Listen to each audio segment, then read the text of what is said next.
We're still in plenary session mode, and this next plenary will be about digitalization. So earlier we had a question that was directed at the generational gap.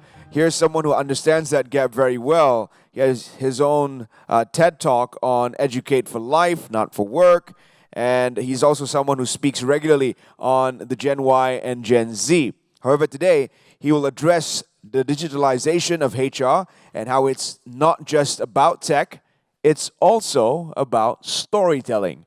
Please help me welcome Dr. AJ Minai. Okay, testing 1, 2, 3. Good afternoon. Good afternoon. So the first thing I noticed when I walked in here this afternoon, I walked in kind of halfway through Coco's talk. And the first thing I was thinking in my head was, wow, for 45 minutes she has to hold that mic. That must be super tiring. So the first thing I did was I got out there and I was like thanking God the second I saw the organizers with one of these mics. Because I gotta say, Coco, trust the Japanese to be super efficient. She didn't move that mic for an inch while she was talking. So it was amazing. Thank you, Coco, wherever you are. Thank you very much. Round of applause for Coco. I learned so much from her just now.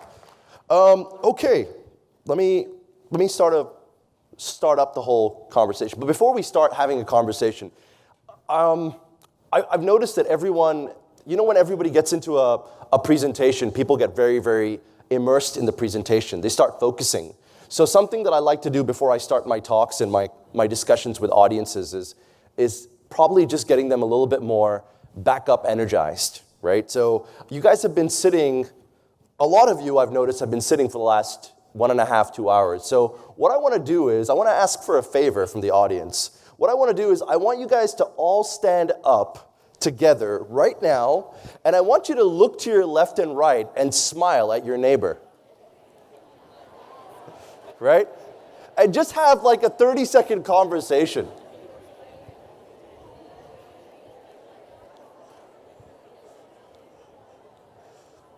Wow, look at that. It's like when a teacher gives permission to everyone to go to the bathroom, they get really excited.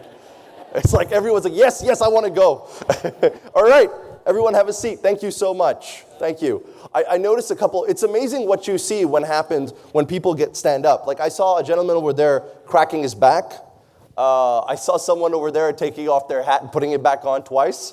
It's amazing how people don't realize that motion creates emotion, right? If you understand it, so what I've noticed is when people go through presentations, they often look at their phones, take pictures of slides and all that, but what they don't understand is their body language is syncing. So you've gotten really comfortable in your seats, and you might not have gotten up for a while. Now that I've gotten you up, you might actually feel a little bit more energized. So we're actually set now to take this to the next level. So what am I talking about today? So in order for me to give an introduction, I just wanted to explain. So call me AJ. The formalities of the title and everything don't really matter.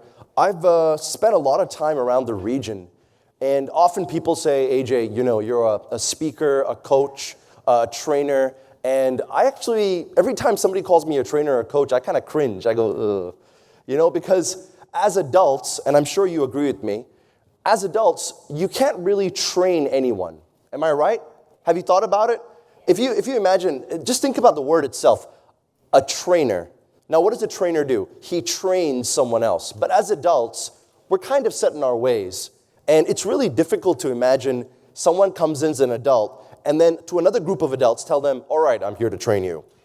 After we're done, you'll be trained. It's not like people are animals, right? They can't be trained, right, like a cat. So it's weird for me when I get told, oh, you're a great trainer, AJ. You're a coach, okay? And I'm like, not really. What I am is really a storyteller. And why is it that storytelling is so close to my heart? And why is it that it should be close to every HR professional's heart is what we're going to talk about now in the next half an hour. Because I have to tell you, there's a silent revolution that's happening all over the world. And it's not something new. It's just something making a comeback. And let me take you on that journey with me, right? So I'll talk a little bit about myself along the way, but let's not waste time talking about me. It's about you guys today. So Everybody knows this. We're living in this amazing time where when we take out our mobiles, right? So I always say this to people. I still don't know why people call these smartphones. I'm blown away by it. Do you know why? Because on average, are you aware of this? On average, most people spend the least amount of time actually talking on the phone today. What takes place more? You text more. You WhatsApp and you WeChat and you Line and you do everything else. And what else do you guys do? You guys book your vacation on Airbnbs, right? You go and get food from Grab Food, right? No offense, Food Panda, but Grab Food is just cooler. Sorry. And the whole thing is limitless, isn't it? You do a lot more on this device than just talk on it anymore. So I'm always like, well, why do you call it a phone? It's actually a window of opportunity. Everything we do in our lives actually starts with this, almost everything now. Starts with this. Even business meetings and discussions that we have. Even jokes and stories that we enjoy. You know, something really funny happened the other day. I went to Wanatama I'm sure you guys are familiar with Wanatama, right? 1U, it's a big mall in Malaysia. And I was on the escalator coming down, and there was a group of, Coco refers to them as Gen Z, a group of Gen Zs in front of me on the escalator, standing next to each other, having fun and giggling. Now, here's the very interesting thing that happened. I need to show you in order for you to understand what happened. So I'm behind these guys, and these guys are on an escalator going down, and this is what's happening. Hey, bro. Hey, bro. So, hey, damn funny, la, Ray. Hey, bro. Hey, wow. Hey, damn funny, la, bro. And I started laughing behind them. Now, let me tell you why. This is really interesting. Why I was laughing behind them was I was not laughing with them. I was actually laughing at them, and not in a negative way, but it was just amazing because when I started laughing, they actually turned around and said, hey, how do you know what we're talking about? Why are you laughing, right?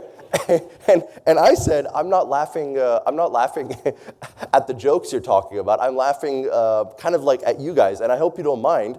And then I explained to them how times have changed. In my time, even though I'm a millennial myself, but I grew up in a time still where when you told someone a joke, you would tell it to them in person, and you would laugh in person. Here these guys were in front of me on an escalator, and they were WhatsApping each other jokes, even though they were standing right next to each other. Can you imagine? I'm literally standing next to you. Imagine if I do that with my wife, like, honey, I'm ready to eat. Okay. Wow, no blue tick. You know what I mean? It's crazy. Like the world has changed and things are changing. Everything around us has been disrupted, right? And that's what I mean here. We find ourselves in the most interesting times in terms of how we do our businesses. Now, what am I getting at though?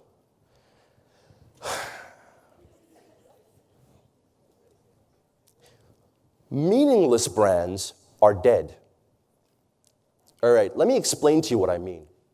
You know, every year, you know what I love about Malaysia? I was born in Malaysia, right? Even though I'm mixed myself, but I was born in Malaysia. And what I love about Malaysia is how cosmopolitan we are as a race. We have so many different types of colors, shapes, and sizes. All of us come from different backgrounds, different religions, and we all come together because our heart is one as Malaysia, right? And the beauty of that is every Diwali, every Hari Raya, every CNY, you start seeing companies like Maxis and Petronas release these ads. And now other companies are doing it too. Recently, RHB Bank released an advertisement, which isn't really like an advertisement anymore, really. Do you know why? I'm sure you're picking this up. So 5-10 years ago, if you saw the advertisements that came out about Happy Hari Raya or Happy Diwali from Maxis, Maxis did not really, but Petronas has been around for a long time. You used to see an ad, a simple ad on TV in between commercials. But what is it that you see now? What do you see now, guys? What happens every Diwali and every Raya? What happens? It's a story, isn't it? Why is it that throughout that story, have you noticed in a Petronas advertisement for Raya or for Diwali, have you noticed that not once do they mention oil and gas? Have you noticed that the logo of the company isn't thrown across your face 50 times throughout that story? And have you also noticed that you actually start to feel something, and sometimes we cry when we see those ads? Do we not? The meaningless brand has died because brands that are pushing things onto the consumers today are actually dying because consumers don't want to be sold to, customers don't want to be sold to, they want to be helped. They value things more than just buying them today. So brands have to understand that they've moved away, and not just brands, but the people who employ others in those brands have to understand that people are no longer interested in being pushed on, but they want to pull people in. Brands want to pull people in. They want to attract them. So what am I saying here, guys? We have all these big words being thrown at us. I'm sure you've seen these words often, haven't you? You've heard words like disruption, am I right? Oh man, it's so innovation. Like now we have chief innovation officers, right? So I meet these guys pretty regularly. So I go around the region, I do a lot of speaking sessions, but I also consult as someone who makes people understand the differences in the generational gaps. And I often meet people who call themselves the CIO, right? I also meet people who say they're the last one I met was very interesting, the CLDO, the Chief Learning Development Officer, right? And it seems to be getting longer and longer. Soon it'll be the CXY6O, right? So it's tons of, lots of C's, right? And people have all these titles, but I think we're fundamentally forgetting one thing. Many businesses today, particularly in a digital era, right? In this era, people talk about how can you make full use of technology in a world full of humans. But something is really happening that's changing things. And I want all the C-levels and the VPs and even the middle management in this room to understand this. What's happening is, really interesting, is that people are starting to challenge that now. People are saying that what if digital disruption is not so much about the technology, but what if it's about being more human in a world full of technology as opposed to the other way around? And the real disruption actually happens from humanizing your brand. Now, what does that mean? Let me talk a little bit more about that. Humanization shouldn't happen outside. Let me tell you, an example of humanization is what I talked about earlier. I talked about Maxis and Petronas coming up with these stories to get people really touched. Am I right? So a lot of people kind of end it there. They stop there. A lot of people I talk to say, AJ, we're doing some great storytelling, but that storytelling is happening outside of the organization. What about the employer and the experience? Everything that Coco spoke about earlier, what she calls experiences, I call them stories. Within an organization, you need to start building up heroes. You need to start building up champions, not because of their qualifications, not because of just their performance, but because of who they are, right? And I'll talk a little bit more about this as we go through. Now, I've been working for a good 12 to 15 years across different companies, very large organizations, multinationals, but also to the 2-man, 3-man startups. Today, I run about 4 different businesses that are currently probably valued about just over about 20 million ringgit at this point. But all of that doesn't really matter compared to what I've realized about people. In these last 12 to 15 years, I've noticed a very interesting transition of HR, of human resources, right? Now, when I first started my job close to about 12 years ago at a British business intelligence firm, what I realized was HR was very polite, was insanely polite. What they would do is they would make you feel really welcome at where you are. They just sort of show up, hello, AJ, hi, is this your first day? Can we get you something? It was very, very nice, very great. But then all of a sudden, the age of policing started. All of a sudden, you know what I'm talking about, guys. I'm talking about 5, 6, not more than that, maybe about 7, 8 years ago. HR all of a sudden started doing rounds around the office, checking up on you. Hey, no Dota. Hey, you can't bring the nasi lemak inside, lah.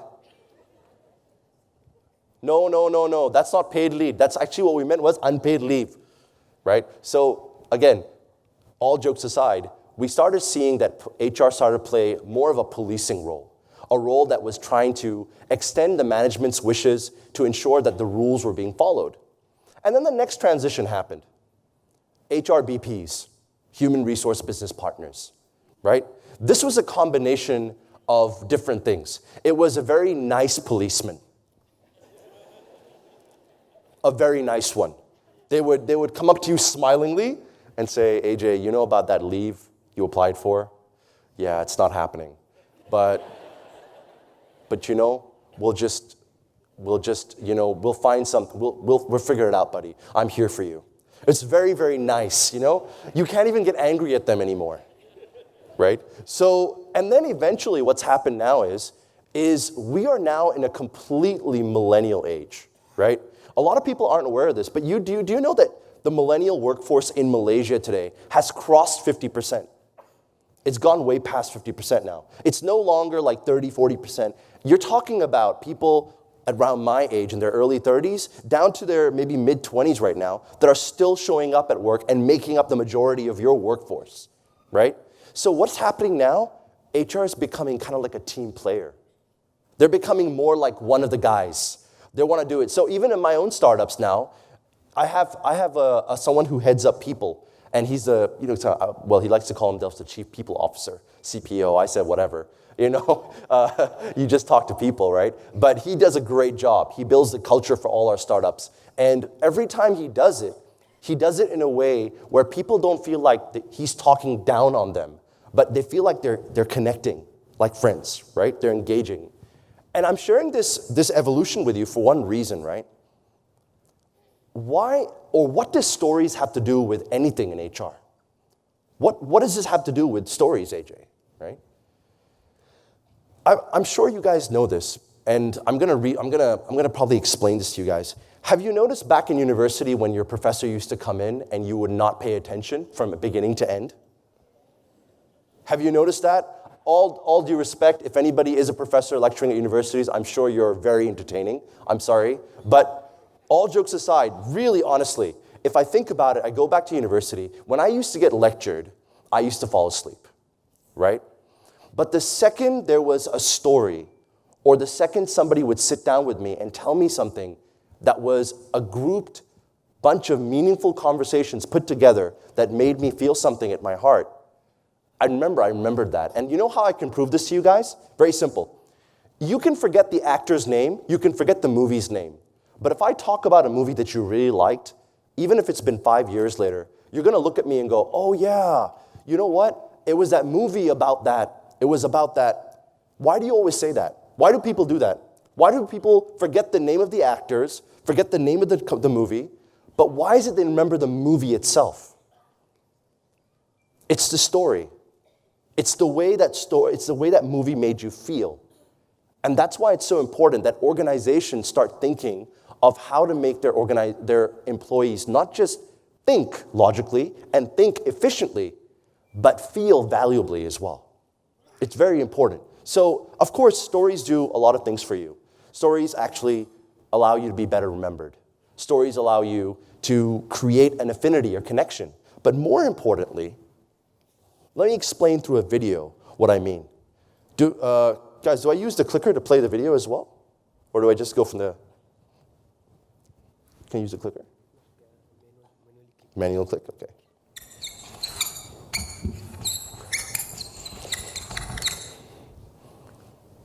Okay, let's resist the urge to start with Once Upon a Time. But to understand why storytelling is important to you, your company, your brands, or your corporate reputation today, we're going to have to go back a bit. The origin of the importance of stories lies in their power to explain. For ancient man, when the crops failed, he wanted to know why. The storytellers that could provide the most engaging explanations for the actions of the gods acquired the biggest and most attentive audiences and began to assume positions of authority. Thus the rise of the priest, judges and rulers, and eventually the popularity of the BBC, Google, and the world's largest repository of personal stories, Facebook. Neurological research shows that our brains, despite evolution, still look for the story to make sense of information today. In fact, in the landmark Hyder and Simmel study, People interpreted a simple animation involving two triangles, a circle and a square, as a torrid tale of love, promiscuity, and domestic violence. Ideas conveyed in story form, especially visual stories, versus concepts explained with logic and analysis, naturally imprint themselves into the brain faster. Stories are also universal, crossing boundaries of culture, language, gender, and age. They're told and retold, building and preserving a group sense of community. Stories align and motivate by portraying the world in terms that build emotional connections between people and create a sense of shared purpose. In an age of ever-increasing noise, in which we send 1 billion tweets a week, read around 10 megabytes of material a day, hear 400 meg, and see 1 meg of information every second, attention is worth more than ever before. And nothing holds attention like a great story. So, as you can see, this digitally disruptive age that we live in right now is distracting us at all times. We literally are encountering or consuming 1 megabyte or above of information every second, every minute of our day now. If you look at the recent findings by the World Health Organization and World Economic Forum, they both reported that close to about 30% of our day, whether which generation we are in today, actually is built in engaging with a screen. Whether it's a billboard outside in that mall, whether it's your phone, whether it's a tablet, whether it's your laptop, one screen to another, we're engaging and constantly consuming information.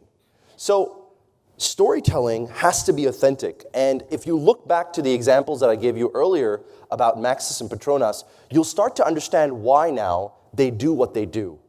What they're doing is they're not trying to impress the audience. What they're trying to do is they're trying to impress upon them a message of care. They're trying to build an association through that feeling that you get by watching those stories that, you know what, Maxis and Petronas, AirAsia, and all these companies must be a great place to work because psychologically, the stories are touching you just beyond your mind as well. But what am I getting at? The stories actually within an organization actually allow employees to feel what needs to be felt. But a lot of people come to me and say, so AJ, it's all about creating a really emotional organization. I'm like, hell no, don't do that. If you create an overly emotional organization, everybody will be either crying or jumping out of happiness all the time. It's like everyone is high. Don't do that, right? It's not about going heavily on the EQ. It's about balancing it out with the IQ as well. So what you're talking about is allowing your employees to feel what needs to be felt, but at the same time, to think about what needs to be thought about as well. Why do we have to combine these two? Very simple. Any organization needs to understand that if you combine that, it's eventually how your customers will start feeling something for your brand too. So let's go into our first case study. In the United States, there is a very, very well-known shoe company called Red Wing Shoes, right? And I'm going to be going through a couple of case studies to prove to you my point around how storytelling is revolutionizing not just HR, but organizations and brands in general around the world. Red Shoeing, now bear in mind, before we start this discussion on the case study, bear in mind, they're a company that sells boots. They sell boots. They sell brand new boots. Now watch this, guys. Their biggest and most popular campaign that's been running off and on over the years has been hashtag honor a worker, right? Now imagine, think about it. A company that sells boots that is doing so well across the United States at this point, why is it that they're doing a campaign called Honor a Worker? Do you know why? Because they realize all their boots are being sold to people who are in very intense labor positions. They're the guys who work on the trains, they're the guys who work on the field, and they're the ones who are wearing the boots. They figured out their biggest customers are people who actually are in rugged environments. So what did they do? They came up with a campaign called hashtag Honor a Worker. And I'll tell you about the result of that campaign, and you will be absolutely surprised at the level of people who applied to work for Red Shoe, and more importantly, the drop in attrition, the number of people leaving the company after they ran these campaigns. But before that, I want to show you firsthand someone who works at Red Shoe.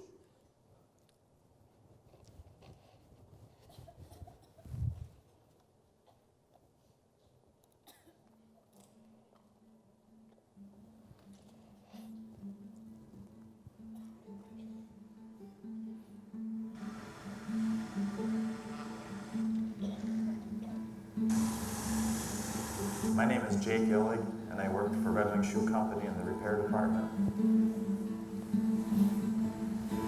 Growing up in Red Wing for me this was just the town I grew up in. I've always been a fixer, I've always been a repair type person in all the different jobs I've had.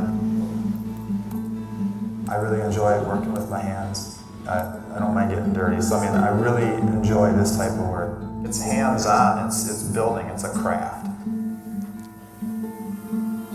On a typical day, shoes are received into our returns department. They come to my department. We open the boxes. We enter the shoe repairs into the system to track it. We take the shoes apart. We repair the shoes, whatever the customer is asking for. And anywhere from a resole to restitching a shoe to replacing, changing eyelets or hooks. Basically, if it can be done to a shoe, to a work boot, we'll perform it. There's lots of cobble shops around the world, just like there's auto mechanics around the world. You can go back to the original manufacturer in this case and get original equipment. Every single time I work on a pair of shoes, I want it to look good enough that I'd want to wear the thing around. When I stitch a shoe, I try to hit all the same holes with the thread, but that sole is brand new on the shoe again. So our standards are very, very high. I want it to be perfect when it goes back out. And our customers expect that. They want it perfect when they get it back. They want to put it on their foot and it feels exactly how it did, only a little more support when they sent it in the first place. Red Wing Shoe Company has been, it's been around for 100+ years. It's good people. I've got relatives and family members that have worked here. It's a hometown company. They support everything. The youth association sports programs that my own kids play in. There's a presence with the company in this town. There always will be. Red Wing Shoes is not the throwaway society. We're the American-made, take it back to the dealer and get the thing rebuilt society. We stand behind the worker. We stand behind the guy who's wearing our product. We don't just sell something and say, okay, that's it, it's yours now. We help them out in any way we can. That's what Red Wing is.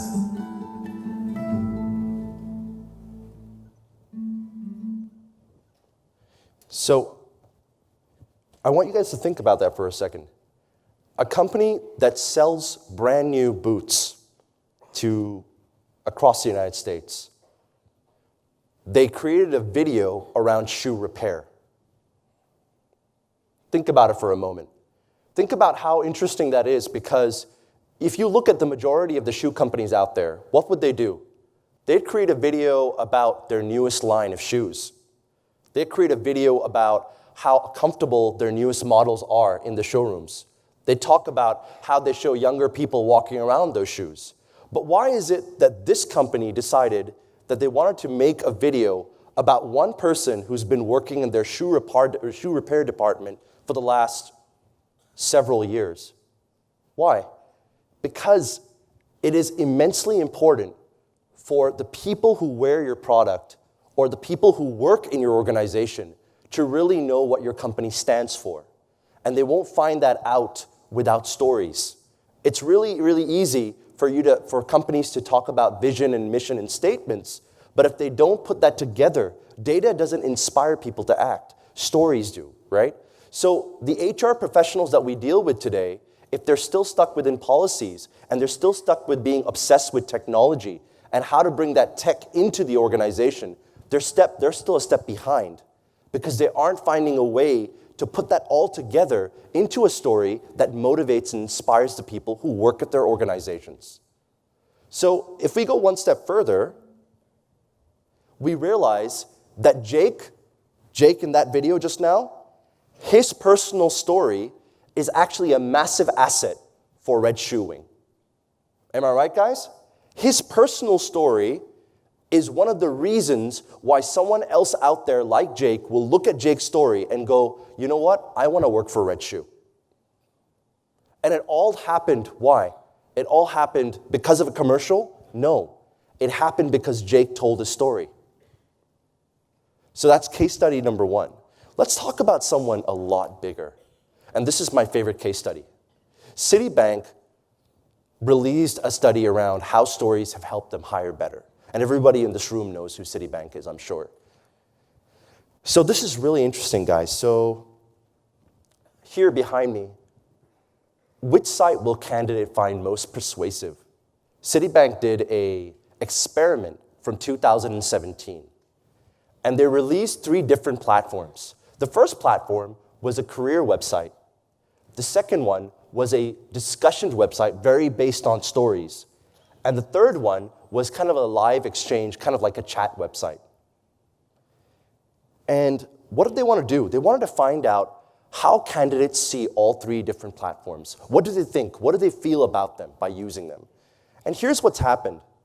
In order to do this, they had to measure something called immersion. What's immersion? Immersion is 2 things combined.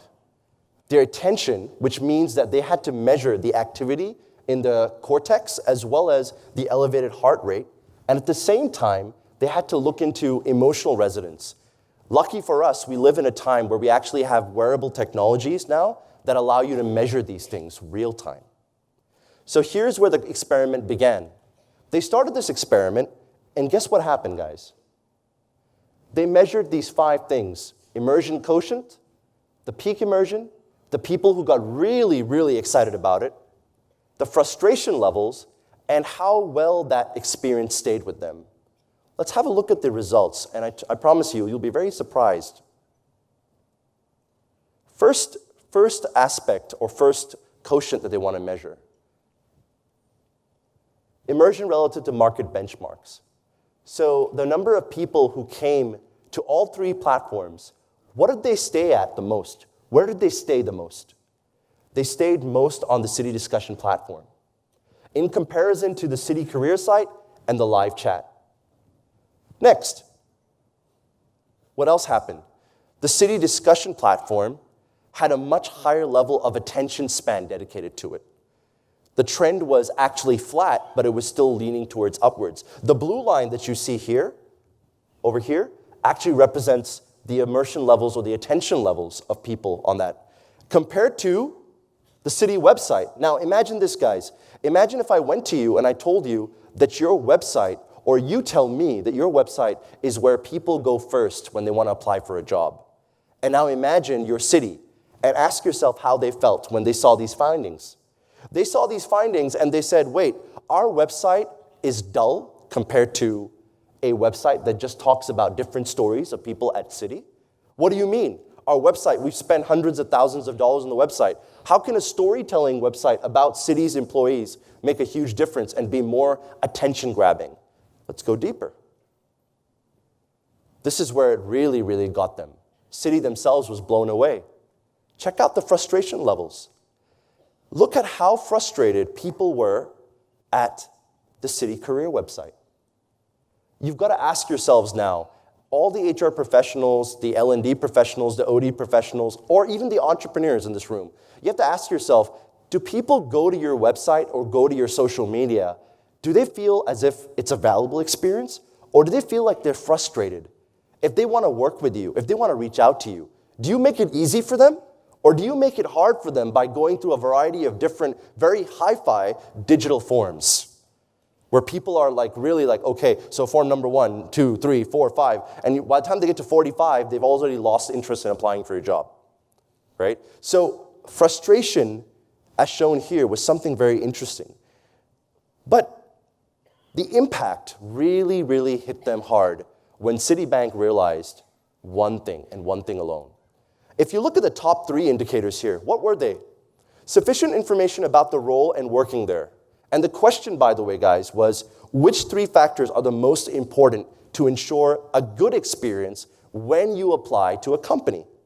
What are the top 3 levels? The top 3 levels around the 3 indicators, the bars, they ranked highest. What were they? Sufficient information about the role and working there, giving me feedback on my application, and finally, being able to engage with employees. And what about the bottom three? No, the last four, actually. So the last four actually talked about the efficiency of the process. But the top three talked about the valueness, or what people think about it, how much they enjoyed that experience. And what was the outcome? The outcome was a realization that a valuable experience is a lot more valued by potential people who want to work with you, as opposed to it being efficient. Now, this is where it gets really, really deep, guys, because if you think about it, we live in a time where almost everybody at C-level today talks about maximizing efficiency. But how much do we sit down and talk about how can we make this experience memorable? Even if it's a hiring experience, even if it's an online going to the website experience, how do we ensure that everyone from the top down knows that an experience has to go into everything?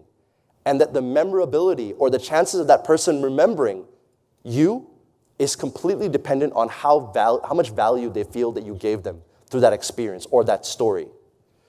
So, at the end of it, Citibank realized one thing and one thing alone, that no matter how rational you think you are, at the end of the day, all decisions in our lives are actually based on trust. And trust is an emotion that we feel in an area of the brain that is generally more emotional and governs the emotions. So the reality is, guys, I hate to break it to you, particularly the guys who are super logical and analytical in this room, there is actually no such thing as a rational decision. You feel it's rational, but you're still making it on an account of somewhat of an emotional decision as well. Even trust is an emotional decision and a feeling, right? So what was the overall outcome? Why did I show you all this about the Citibank case study? Here's the outcome. The outcome speaks for itself.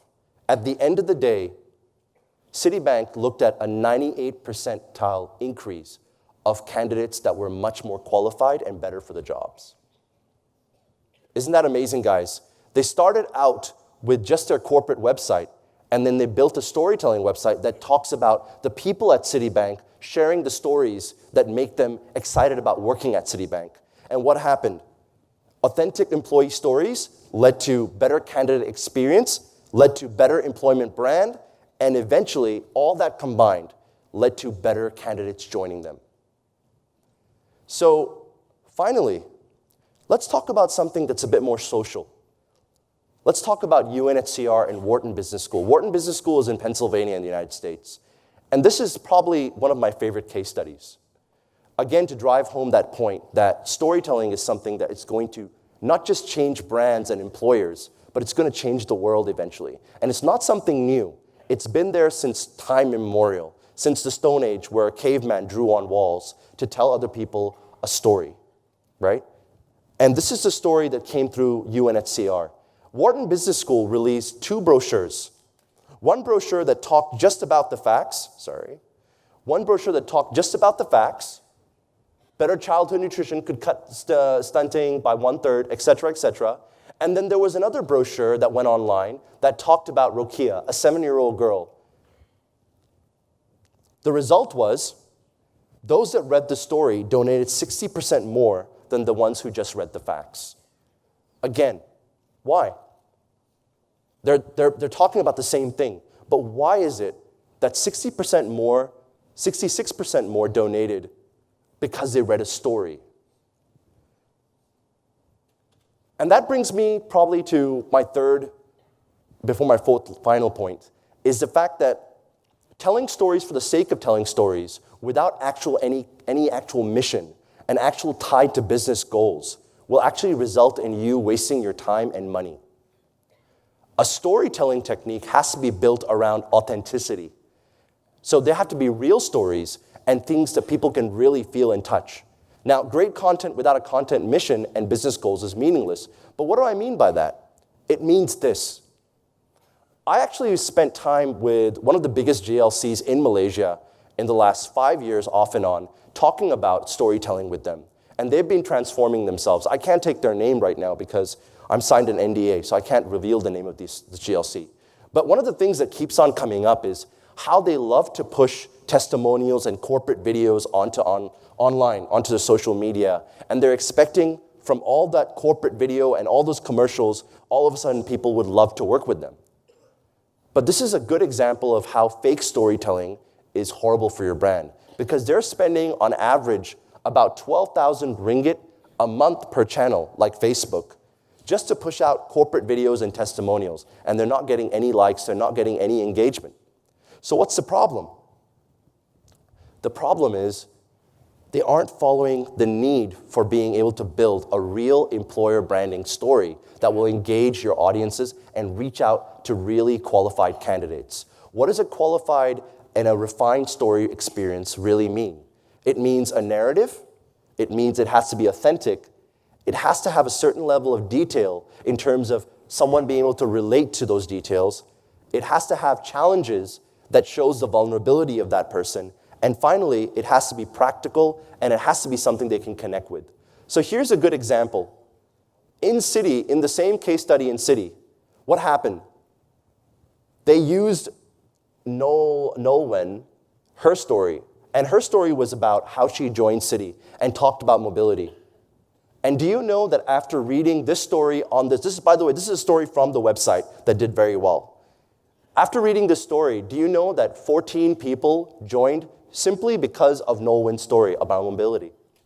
14 people actually applied to Citi because they actually cited reasons that I read Nolwenn's story, and I really, really loved the idea of being able to rotate around a large organization. Again, an example of how a story can change the face of HR, can change the face of branding, and most importantly, change the way people outside of your organization see you. So I want you guys to, let me give you an introduction. So 10 years ago, 15 years ago, when I was still a kid in Malaysia, I grew up in a place called Taman Tun. I don't know if you guys know, who knows TTDI, Taman Tun? You guys know? All right, so straight up, represent Taman Tun. Anybody from Taman Tun here? No? Anybody? Yes, finally. You're my favorite in the room. I'm just kidding. So in Taman Tun, I grew up at a time where there was a really famous brand. There was probably a monopoly in the market. Gillette. Gillette was a shaver, a men's shaver, right? And Gillette had monopoly in the market at that time, seriously. Because every time there would be a commercial break between any of your favorite series, Gillette would show up at least one time. And let me tell you the advertisement of Gillette. It was basically the same format every time. No matter how much time passed, it was always the same guy with the washboard abs standing in front of a mirror, shaving, and they would show the shaver in 50 different positions in different 3D rendering, and then they would show the guy being really happy shaving away with all the foam, and then at the end there would be the same jingle, which is da-da-da-da-da, the best a man can get from Gillette. Remember that jingle? Particularly the guys who probably used Gillette back then, right? Now, think about where Gillette was then, and now look at what Gillette does.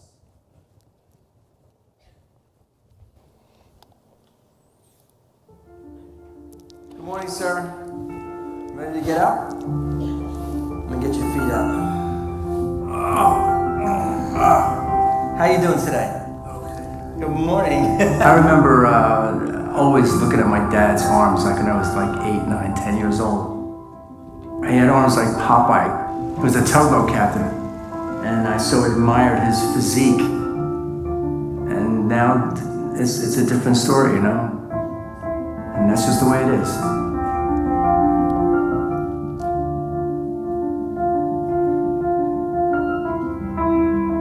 So my dad had a stroke. And now he can't get around, he can't walk.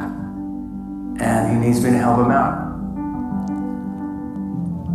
And my son Luke and I have been doing it. And I'd do anything for him. I can give you a really good mohawk. You look like a punk rocker. There's a definite role reversal that happens. I have to wake him up in the morning and take care of him, groom him, and shave him, and shower him. It's actually an honor to do that for your father, because he did it for me when I was a kid. My dad's got the greatest face. His squishy face is just amazing. He's sort of thin-skinned, and I don't want to cut it at all. So I got to be careful with that face. Like he'll just say, do this, do that. You gotta make sure that you shave my neck down. You gotta do my lips up. He was really particular about his sideburns. That's where your sideburns start? I'm not gonna touch your sideburns. Okay, good. Okay? How am I doing so far then? You know, it takes me like a half an hour to shave my father, because I have to be so careful. Without it is. Okay, well, I will. Oh, there we go. Okay, good. Love that face. Hi. I'm one of the lucky ones. A lot of my friends my age did not have their dads, and I still have my dad. He always says to me, he looks up at me after I pour love on him for the whole day, and he says, I don't know what I did to deserve you. And I say, Dad, I got you. I got you, Dad.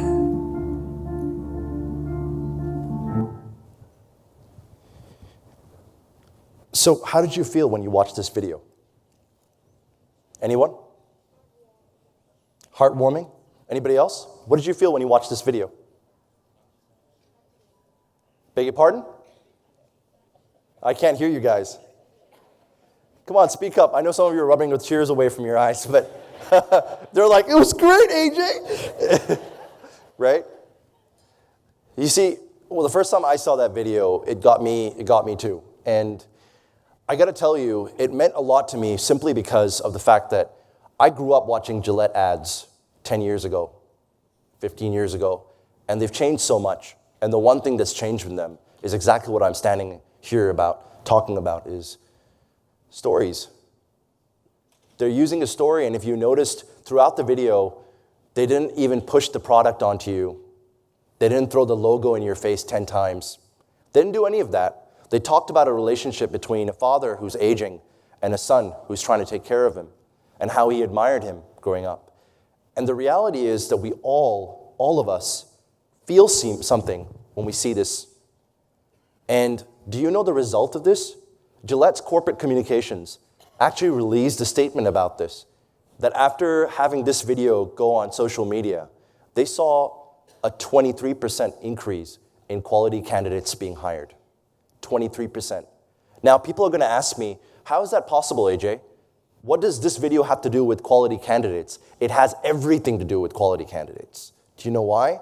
Because when you saw it, you felt something. What do you think people thought when they were looking for a job and they wanted to work for a company and they came across this video? What did they think they thought? They thought, you know what? This is a company that cares. Pardon my French, a company that actually gives a shit. Right? And that's what actually happened. 23% increase in quality candidates. And more importantly, get this, guys, a 33% decrease in attrition in Gillette. People working for Gillette across the countries, 33% reported overall a drop in people leaving the company. Why? How is it one man's story with his father can make such a pronounced impact on the attrition and in the hiring of an organization? Because it's human. It's what drives you and me. So, sorry. Stories aren't just fables. Stories aren't just once upon a time. Stories are real-life, meaningful conversations put together to touch your mind and heart. And more importantly, they do something that lectures and facts and white papers and memos can't do. They drive action. And they can do it across the organization. From new ideas all the way down to corporate communications. That's a typo, communications. That's weird. Sorry. Marketing content. What am I getting at? I'm getting at the fact that I still see a lot of people in HR today talking about how they need to hire subject matter experts. I still see a lot of people in OD today talking about how they need to hire people who've done amazing PhDs around human resources and et cetera, all that. But what I'm not seeing in the market is people simply saying that we need better and more talented people who can tell stories in our organization. So my advice, simply because on the basis of the last 10 years of experience consulting for different organizations, big and small, here in Malaysia and internationally, is one thing. Is HR professionals need to start changing their mindsets around how to bring the latest tech and how to bring the best stories alive in their organizations. That's what's going to keep people in their organizations, and that's what's going to pull people to their organizations. So hire talented storytellers, screenwriters, visualists. You know, I used to work very closely with the Google team, and I have to tell you something. Google had this amazing policy where they would hire people like doctors for software engineering roles. And I used to ask myself, why? Why on earth would somebody hire for a software engineering role, why would they hire a doctor? And now I understand. Because in a profession like HR, you need to have people who think differently from HR professionals. You need to have people who are talented screenwriters, who are visualists, who are designers. All of them will come into your organization and breathe a new way of looking at how to keep people in your organization and how to pull people in. Because the age of storytelling has come back, right? So the final case study, which is me. And I've been privileged and I'm very humbled that various magazines, primarily the Marketing in Asia magazine that's got a huge readership, has named me as one of the top 50 influencers to follow on LinkedIn. If any of you are on LinkedIn, I would recommend you please get in touch with me. Thank you. Thank you very much. Thank you. One of the reasons why I love LinkedIn is because people don't understand that that is a platform that is getting the most attention right now. People are still thinking about Instagram. Yes, in terms of volume, maybe. But people don't understand the power of LinkedIn yet. And very soon, everyone will. Because the way that you can engage people by telling business storytelling and accounts and all sorts of different things that you can do on LinkedIn today, it doesn't happen on other social media networks. I would strongly recommend that not only I'd love to connect with you guys, look for dr.aj Minai, M-I-N-A-I, look me up. I'd love to connect with you guys on LinkedIn, but more importantly, I would strongly recommend that you think about building your own stories and your own content and share it with the world on LinkedIn. Because I can promise you that simple comment on one of your posts can turn into a meeting, and that meeting can turn into an opportunity, and that opportunity can turn into business for you. Simple as that. So let me give you an example. A couple of weeks ago, I put up a post. And these are the sort of posts that I put up. This is really interesting. People ask me, when they first meet me and they don't know me on LinkedIn, they often ask me, AJ, you must be talking a lot about digital disruption. You must be talking a lot about how, stories and blockchain and everything. Because I run different startups, and one of them is blockchain. I do a little bit of AI, a couple of different things that I do. But interestingly, when they finally do meet me on LinkedIn and they connect with me, they see posts like this. And it has nothing to do with the fact that I'm a storyteller. It has nothing to do with my businesses, as you can see. All it does is simply a story about something that happened to me on a daily basis. And this was a story, a true story, from what happened. I met somebody that I hadn't met for 20 years. And I met her again, and she really, really opened my mind up. She taught me something new. But I'm not talking about the post here. I'm talking about something else. Within 24 to 48 hours, I saw about 282 likes, 84 comments, but more importantly, almost 20,000 people viewed that post all over the world. And here's the punchline. Within 2 days, I received 11 messages on LinkedIn asking if they could work with me. I rest my case. They can work with me. Simple. I didn't even ask them to come and join my company. I didn't put out an ad. I didn't spend money on a talent solution, did I?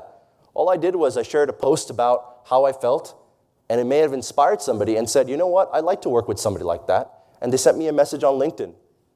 I haven't hired any of them yet. That's besides the point. But still, right? I'm sure in time I may. Now, I'm running out of time, so I wanted to just wrap this up. A lot of people tell me that, AJ, so telling great stories is that's it, right? That's the most important part.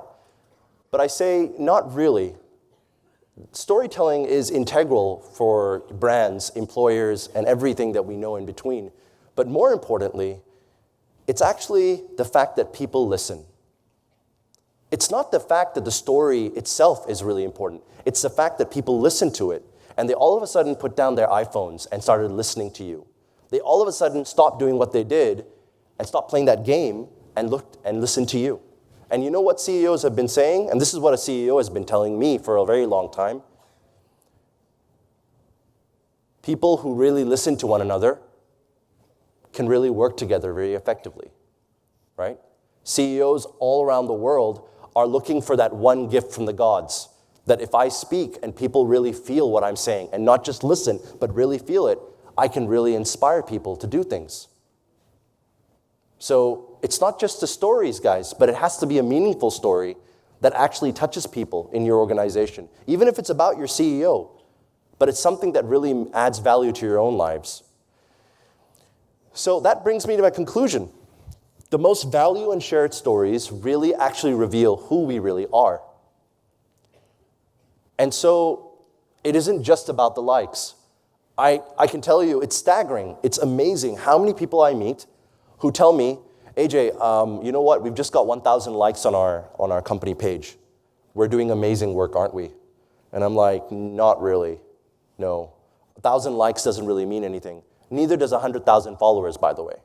Right? It isn't about the cool website. It isn't about the social profile. What really this whole thing is about, and this whole digital world is about, is how you can use technology to actually build and motivate more human interaction, more conversation. So if you're on LinkedIn today and all you're doing is posting articles that you thought were really cool, trust me, you won't get that much of engagement. But if you were to write a post like I did earlier, trust me, over time, you'll see people noticing and engaging with you. It's not really about any of the stuff on top. It's really about the conversations. And how do we start having the right conversations? That's the sort of questions that you should be asking yourselves as HR professionals within your organizations. How can we start having conversations with our people, our teams, our CEO, with everyone? How do we have conversations that go beyond formalities, right? And if you really think of it, everything, meaningful conversations put together, what are they? They're stories. If you have a series of meaningful conversations, a character speaks to another character, over and over again, what do you get? You get a story. And that's why it's so important to be able to build that and to be aware of that in your organization. So I always say this to the CEOs that I talk to and the people that I've engaged with, that people don't want more content. Don't just throw content all over the place. They want better content. So work on the quality of the content and not just that, right? So, final word of advice. I know I'm running out of time. So,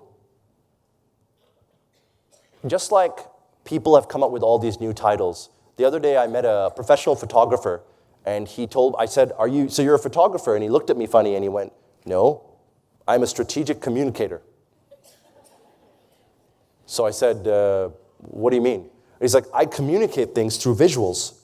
And I said, that's amazing. So you've actually changed your role, and at the end of the day, he's actually just a guy with a camera, really. But seriously, you've changed all that, and you call yourself a strategic communicator. And you know what? He's built an entire business around it, and he has a revenue of about 100,000 ringgit almost every month now, right?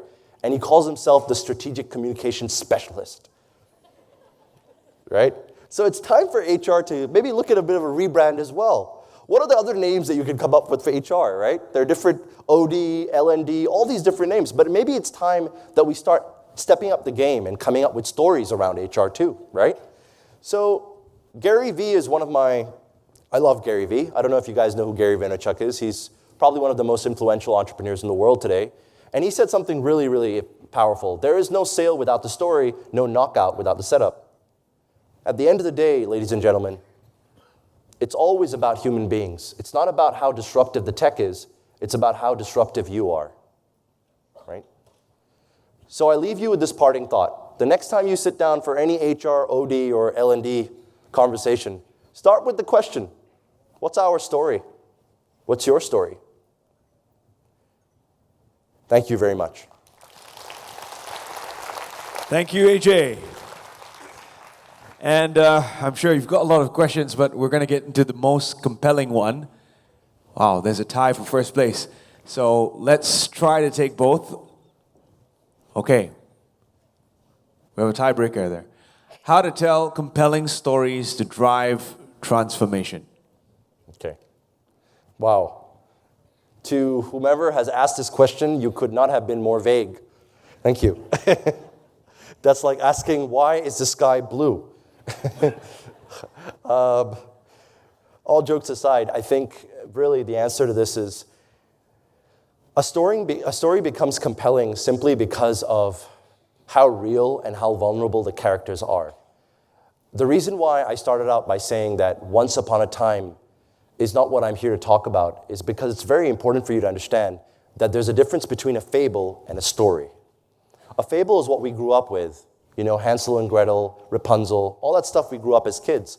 But a real story has real characters in it, has real vulnerability in it, has real failures in it, has real success and joy in it, has real pain in it. Everything in it is real. It's authentic. Authentic storytelling within an organization of one person's journey can change the hearts and minds of several others, not just within the organization, but outside of it. So real transformation starts with people, and I'm sure everyone here from an HR background will agree with me. What's happened, unfortunately, or fortunately, sometimes, is that the HR, human resources, sometimes it feels like the professionals in the world today are focused more on the resources and less on the H, which is human. I'm here to remind everyone here that the reason why HR started out was because you had to focus on the H, which is human. Compelling stories exist because you and I feel for the characters in them. As long as they're true and authentic, they'll come out to you. And over time, they have to be told the right way, at the right platforms, in the right measure. Just like Gillette did, in time, they will transform. We have one more question that kind of tied for first place there. Let's try to take that one. How do we create brand presence for the company that leaves impact on the people? One that will be synonymous with the company and its values. Okay.